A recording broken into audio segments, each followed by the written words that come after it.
Most of us think about running away from home at some time or another. Maybe you're having family problems, or maybe you're just so bored that you hardly feel alive. What if you didn't have to run away from something, but ran to something instead? Following is the account of one brother and sister team who did just that and learned a secret that would change their lives. From the mixed-up files of Mrs. Basil E. Frankweiler was written by E. L. Konigsberg in 1967. Konigsberg is a two-time Newbery Award winner.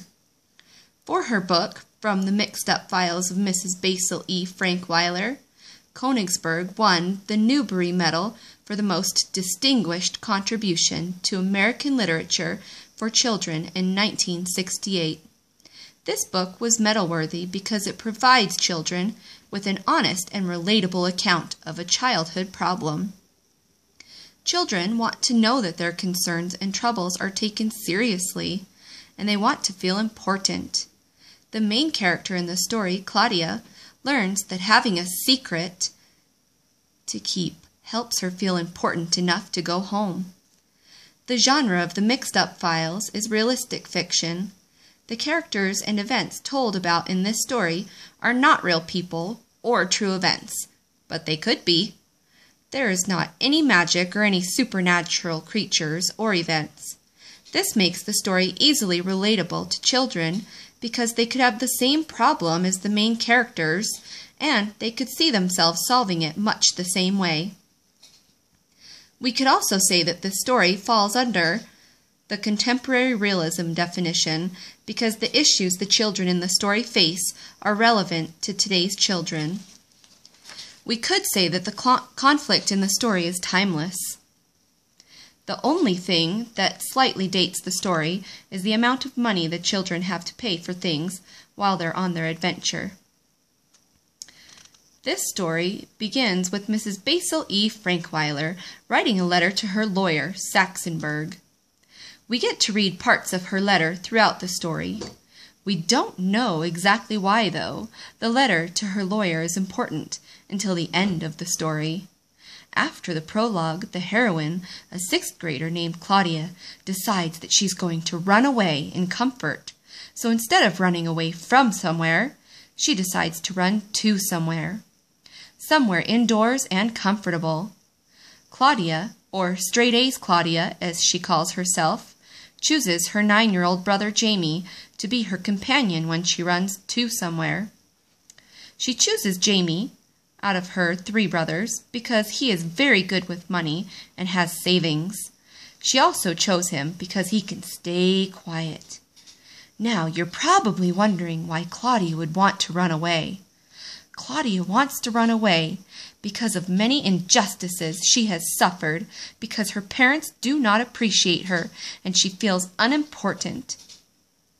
She has to do things like take out the garbage from each bedroom, and there are at least 6 bedrooms, do the dishes and set the table on the same night, and look after her youngest brother Kevin sometimes. She never had anyone looking after her when she was in 1st grade. Claudia also wants to escape the sameness of each week of her life. Her goal is to teach her parents a lesson in Claudia appreciation and to come back different in some way. She does plan on going home at some point. To ensure her success of running to somewhere, Claudia plans her adventure carefully. She plans for Jamie and her to run from Greenwich to the Metropolitan Museum of Art in New York City on a Wednesday, when they are supposed to be having their music lesson. Claudia has an escape plan carefully written out for Jamie to read and follow. On Wednesday, they take the train to New York City and then walk to the museum from the train station. Almost everything goes as planned. The 2 children succeed in hiding out in the museum without getting caught by the guards, even though there are a few close calls.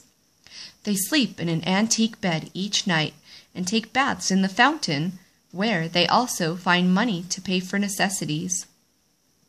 They often do not have enough to eat because they don't want to spend their money, but they manage to get enough to to eat enough to get by. The two children even do their laundry at a nearby laundromat. They have everything they need, and Claudia's plan to run away comfortably is going well.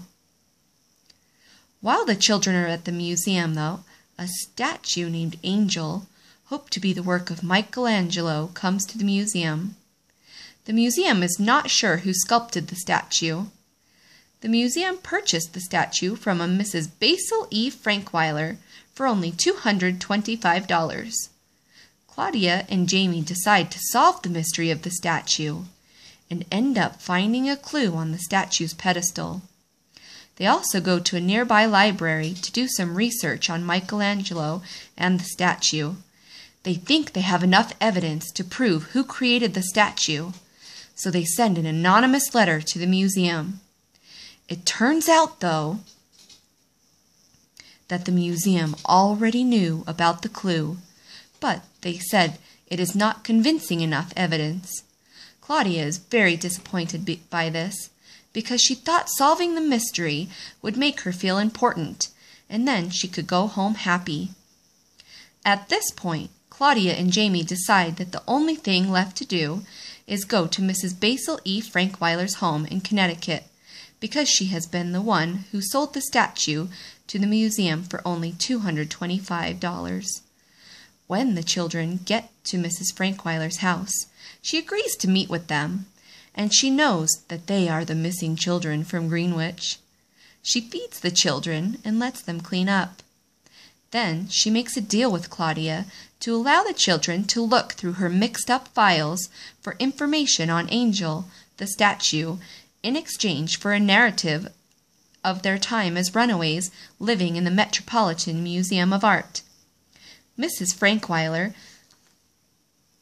collects things, even stories, and the secret of Angel is just what Claudia needs to feel important so that she can return home different than when she left.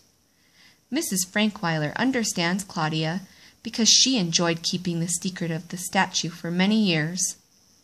Mrs. Frankweiler ends up having her chauffeur take Claudia and Jamie home to their parents in her Rolls Royce, which is a really nice car. She also leaves the two children something special in her will. That is why she wrote a letter to her lawyer, Saxonburg. At the end of the story, we learn a secret that Mrs. Frankweiler kept from the children about Saxonburg, and we learn about what Mrs. Basil E. Frankweiler leaves Claudia and Jamie in her will. What do you think the secret is? What do you think Mrs. Frankweiler left Claudia and Jamie in her will? Head on over to the library and find out.